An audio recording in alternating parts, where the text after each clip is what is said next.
dalam kitab Syarafatul Ummatil Muhammadiyah, kemuliaan umat-umat Nabi Muhammad, yang ditulis oleh seorang ulama yang bernama Said Abuya Said Muhammad Al-Alawi Al-Maliki Al-Hasani. Beliau menukilkan dalam kitab tersebut ada 13 perkara keistimewaan umat Muhammad. Lun akan menceritakan padum-padum perkara mentang yang na hubungan dengan urina.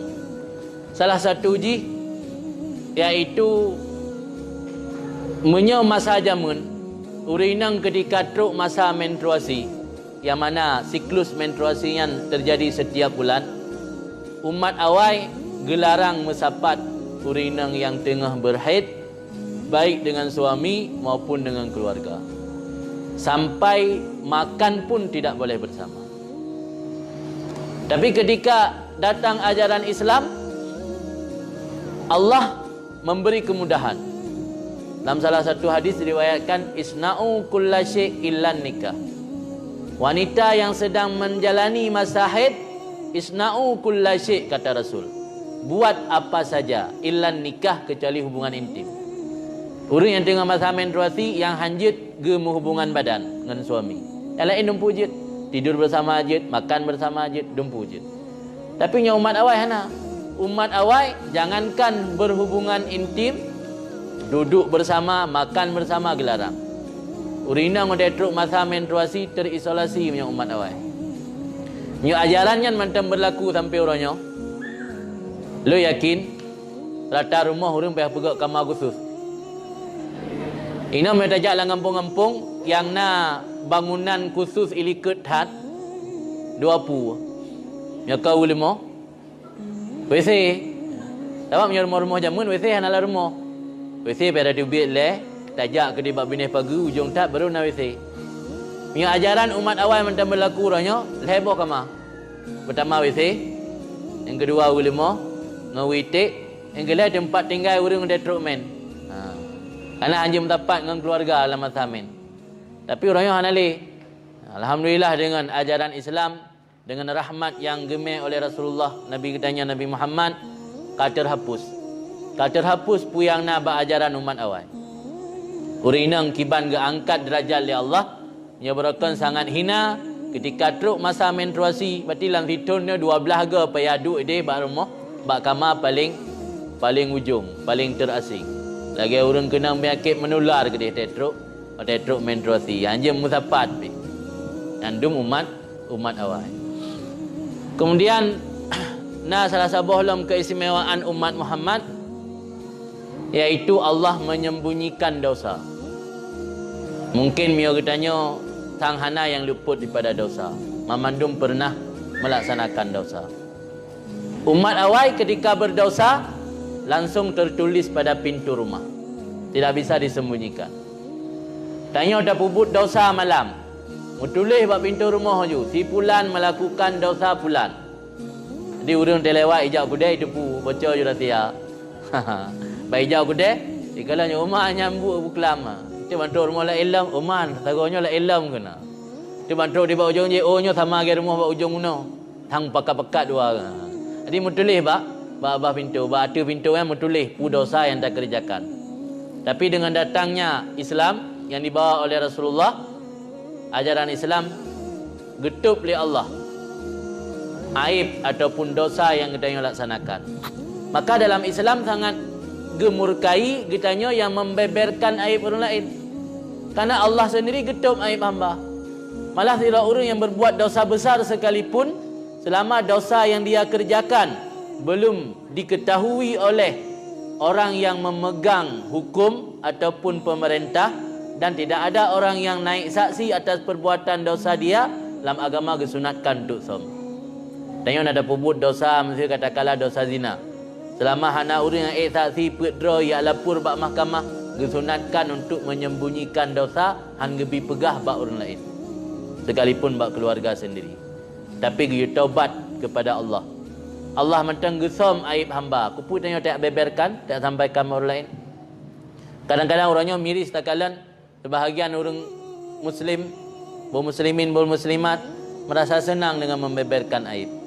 Padahalnya perbuatan dosa, perbuatan nista, senang gebeberkan, ditipu oleh orang lain, viral pu yang pubut, merasa senang, bangga. Padahal Allah gesam aib hamba, gebi kesempatan untuk bertobat. Tapi tanya senang tak beberkan aib. Malah aib orang lain tak beberkan. Hati-hati tanya membeberkan aib orang lain. Dalam salah satu hadis nak ancaman daripada Rasulullah, yang hadis tersebut diriwayat oleh Imam Baihaqi, man ayyara akahu bi dzambin kataba lam yamut hatta ya'malahu. Barang siapa mempermalukan saudaranya dengan satu perbuatan dosa, yang bisa jadi perbuatan dosa tersebut telah dia bertaubat, lam yamut hatta ya'malah. Dia tidak akan mati dulu sebelum mengerjakan dosa yang sama. Hati-hati ancaman. Ancaman daripada Nabi, getanya yang membeberkan aib saudara getanya. Yang bisa jadi saudara tanya kali bertaubat dari dosanya. Tak beberkan ulam aib masa lalu. Tak share kembali postingan-postingan yang bisa merusak kehormatan saudara getanya. Yang katanya pada kejadian Tun Jamun, kejadian 2012, kejadian 2013. Tak share kembali. Yang hati-hati dalam hadis gancam dari Rasulullah, lam yamut hatta ya'malah, han mati kitanya dia kalau tak pubut dosa yang sama. Maka hati-hati. Tadi salah satu keistimewaan umat Muhammad iaitu Allah gesam aib umat Muhammad hana gebeberkan. Beda dengan umat-umat awal.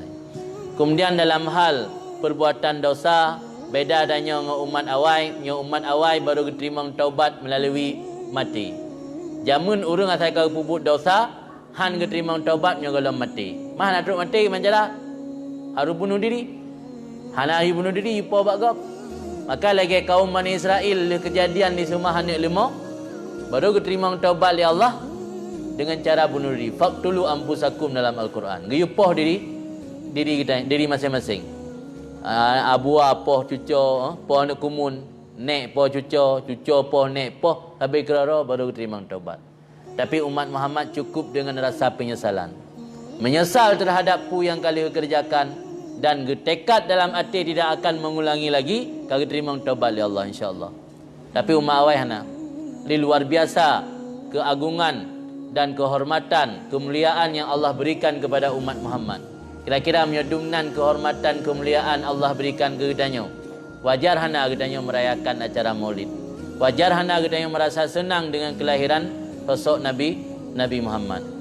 Dan dipegang oleh para ulama, beda Rasulullah dengan Nabi-Nabi dan Rasul yang lain.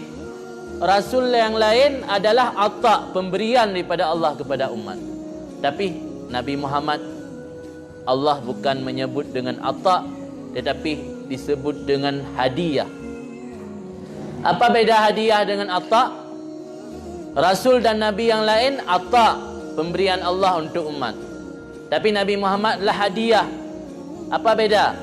Bedanya kalau ata, pemberian diberikan kepada muhtajin, orang yang membutuhkan. Tapi kalau hadiah diberikan lil mahbubin, bagi orang dicintai. Jadi Muhammad adalah hadiah daripada Allah yang diberikan untuk umat mahbubin, umat yang dicintai. Umat Muhammad umat dicintai oleh Allah. Jangankan umat yang lain, rasul yang lain saja seperti Nabi Musa menginginkan untuk menjadi bahagian daripada umat Muhammad. Pernah ketika Nabi Musa gejak bukit Tur Sina, dia terima wahyu daripada Allah, gekalan dalam loh. Jamun tak gejak wahyu, menulis bak loh, bak papun.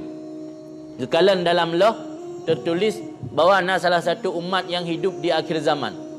Umatnya mutaakhirin, tertakhir, akhir hidup di dunia, tapi mutaqaddam, awal di akhirat.